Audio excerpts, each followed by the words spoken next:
એટલે આપણે આજે કે વત્તા યુ બરાબર 0 થાય એટલું શીખ્યા હતા, બરોબર? એટલે ના 0 નહીં પણ અચળ. હવે આ કે ને ડેલ્ટા કે એને કરી નાખ્યો છે અને યુ ને ડેલ્ટા યુ કર્યો છે. શું કામે ખબર છે? આમાં કે અને ડેલ્ટા કે માં તફાવત શું? કોઈને ખબર છે?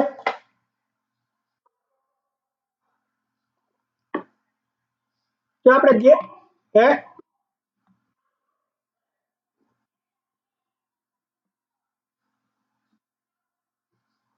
જો આપણે ગે વર્ષે જ્યારે વેગ શીખતા હતા ને ત્યારે આપણે x1 ને x2 અંતર પેલું કરતા હતા. આપણે અંતર શોધવું હોય ત્યારે x2 માંથી x1 બાદ કરતા હતા. એટલે આપણે જો આ માઇલનો ખાંભો અહીંયા 100 નો હોય અને અહીંયા 200 નો હોય તો 200 માંથી 100 બાદ કરો તો અંતર 100 થાય. એટલે ત્યારે આપણે ડેલ્ટા એક્સ કરતા હતા અંતર.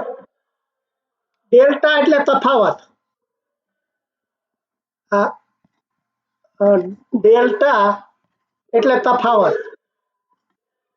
એટલે છેલ્લામાંથી અંતિમમાંથી પ્રારંભિક બાદ કરો એ બધું ડેલ્ટા કહેવાય.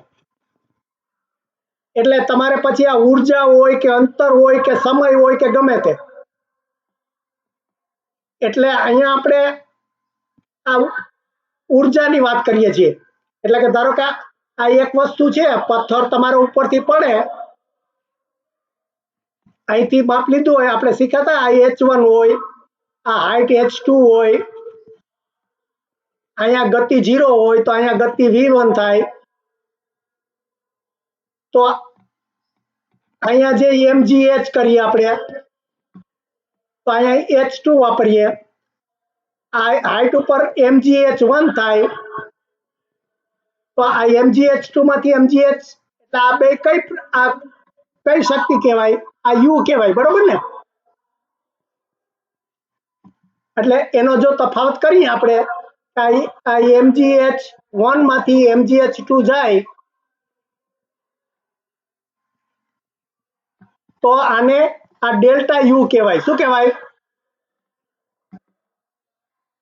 એટલે હવે સમજાઈ ગયું ડેલ્ટા યુ અને યુ માં શું તફાવત? આ યુ એટલે એક જગ્યાએ એની ઉર્જા, આ સ્થિતિ ઉર્જા, બરોબર? હવે એવી જ રીતે આપણે જો આ ગતિ ઉર્જાનો મુખ્ય સૂત્ર